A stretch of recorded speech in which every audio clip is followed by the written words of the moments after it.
Bismillahirrahmanirrahim. Assalamualaikum warahmatullahi wabarakatuh.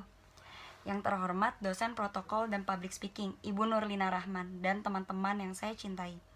Marilah kita ucapkan syukur kehadirat Allah Subhanahu wa taala yang telah melimpahkan karunia-Nya sehingga pada pagi hari ini kita dapat berkumpul. Sholawat serta salam senantiasa kita ajukan kepada Nabi kita, Nabi Muhammad SAW, yang telah kita nantikan syafaatnya baik di dunia maupun di akhirat. Selamat pagi semuanya, halo. Gimana nih kabarnya hari ini? Gak kerasa ya, udah lama kita gak tatap muka langsung loh. Tapi semoga aja kita semua selalu diberikan perlindungan dan kesehatan oleh Allah Subhanahu wa taala. Amin. Hari ini saya akan membawakan pidato yang berjudul Senjata Tanpa Alat. Teman-teman di sini ada yang bisa menebak gak? Apa sih itu senjata tanpa alat? Bagaimana bisa senjata untuk melakukan perlawanan tetapi tidak mempunyai wujud alatnya? Apa jangan-jangan itu adalah senjata goib ya? Tentu saja bukan, teman-teman. Senjata tanpa alat yang saya maksud di sini adalah kata-kata yang keluar dari mulut kita. Seringkali kita berbicara tanpa memikirkan perasaan lawan bicara kita. Sesuatu yang selalu kita temui dan kita lakukan setiap hari adalah komunikasi. Bahkan komunikasi menjadi bagian pokok atau primer dalam kehidupan. Tanpa adanya komunikasi, mungkin kita akan kehilangan arah atau buta akan informasi. Tetapi, apakah komunikasi yang kita gunakan sehari-hari sudah cukup baik? Memang, berkomunikasi tanpa adanya filter itu paling enak. Coba di sini teman-teman ada yang suka bercanda nggak? Ada? Begitupun juga saya juga suka bercanda. Tapi pernah nggak kita berpikir apakah bercandaan yang kita lontarkan itu menyakiti lawan bicara kita ya? Lalu bagaimana jika itu menyakitkan? Bahkan kata-kata yang sudah kita lontarkan tidak bisa kita tarik kembali, bukan? Nah, ngomongin komunikasi nih, saya akan jelaskan apa sih itu komunikasi. Secara etimologis, komunikasi berasal dari kata kum, sebuah kata depan yang berarti dengan atau bersama dengan, dan kata unit sebuah kata bilangan yang berarti satu. Nah, kedua kata tersebut membentuk kata benda, yaitu communio. Dalam bahasa Inggris kita sebut communion. Menurut Harjana, komunikasi adalah sebuah proses bagaimana seseorang melakukan tukar-menukar, bercakap-cakap, berteman, menyampaikan pesan, dan membicarakan apa yang mereka ingin bicarakan. Teman-teman, saya akan memberikan salah satu contoh pengalaman tentang kegagalan dalam berkomunikasi. Pengalaman ini langsung dialami oleh teman saya, sebut saja A. A ini saat SMP mempunyai teman akrab, kita sebut B. A dan B duduk sebangku, yang dimana jika melakukan sesuatu pasti bersama-sama. Waktu itu jam istirahat. Mereka berdua sama-sama mengeluarkan kotak makan atau yang biasa kita sebut bekal. A ini membawa kotak makan yang biasanya kalau hilang ibu-ibu suka marah.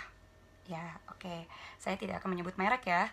Lalu si B ini mengeluarkan kotak makan yang bentuknya bukan kotak tetapi bungkusan, bungkus nasi. Lalu si A niatnya bercanda. Lalu A bilang, "Mau renang loh bawa kotak nasi tapi pakai bungkus kertas nasi." Di situ B masih sempat ketawa.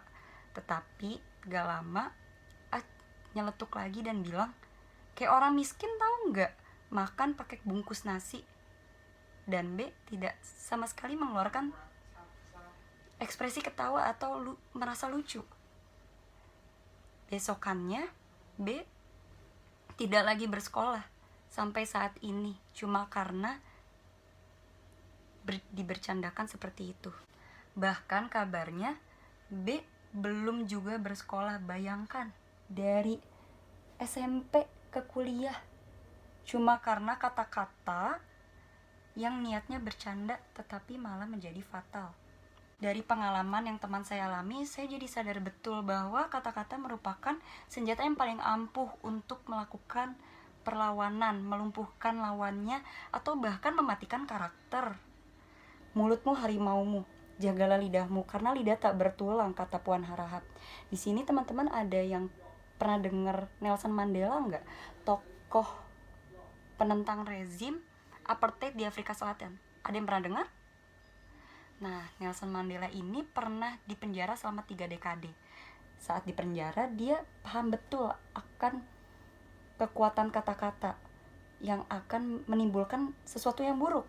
Bahkan setelah pembebasannya, Nelson Mandela berkata, bukan kebiasaan saya untuk berkata dengan sembarangan. Pengalaman selama 27 tahun mengajarkan saya untuk tidak mengatakan dan melakukan kesunyian dan kesendirian itu, guna memahami betapa berharganya perkataan dan betapa kuatnya juga dampak dari perkataan untuk hidup atau mati seseorang. Perkiraan secara total 106 miliar manusia yang telah lahir sejak masa awal spesies manusia di planet bumi. Dalam Islam, manusia pertama yang turun ke permukaan bumi yaitu Nabi Adam dan istrinya Hawa. Bahkan Nabi Adam dan istrinya pun sudah melakukan komunikasi. Komunikasi sudah digunakan sejak lama pastinya, dan banyak sekali kesalahan yang dilakukan dalam berkomunikasi. Beberapa artis papan atas yang menjadi panutan orang-orang juga merasa sulit untuk mengontrol dan berbicara secara baik di depan publik. Seperti komedian Andre Taulany. Di sini pada kenal sama Andre Taulany kan teman-teman? Nah, Andre Taulany ini pernah melakukan satu kesalahan dalam berkomunikasi, di mana dalam satu acara itu dia dianggap menyindir dan melecehkan Nabi Muhammad. Maka dari itu di sini saya akan mengingatkan kepada teman-teman sekalian bahwa betapa pentingnya berpikir sebelum mengatakan sesuatu. Kita sebagai mahasiswa ilmu komunikasi, kita juga harus memberikan contoh yang baik kepada banyak orang bagaimana cara berkomunikasi yang baik. Jangan pernah merasa sempurna, kita hanya manusia yang masih punya banyak kekurangan.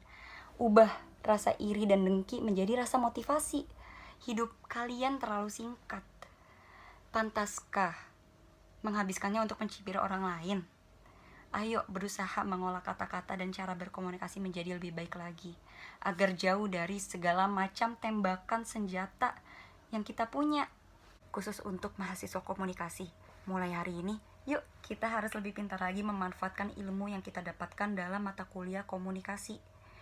Daripada memikirkan segala ujaran kebencian, lebih baik mengubah diri selagi masih sempat. Sekian yang saya dapat sampaikan, kurang lebihnya mohon maaf. Wabillahi taufiq wal hidayah. Wassalamualaikum warahmatullahi wabarakatuh.